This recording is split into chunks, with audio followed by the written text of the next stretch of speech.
Hi everyone, here we've got WIKO View 3 and let me share with you how to change the screen timeout on this device.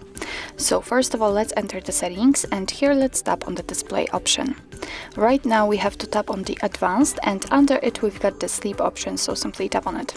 And here we've got some sleep options from which we can choose. Obviously we've got 15 or 30 seconds or 1 to 5, 10 or 30 minutes. Right now we've got 30 seconds applied because this option is marked right here.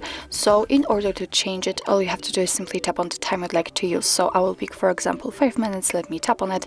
And as you can see right here, we've got the notification that from now on, after 5 minutes of inactivity, this device will black out.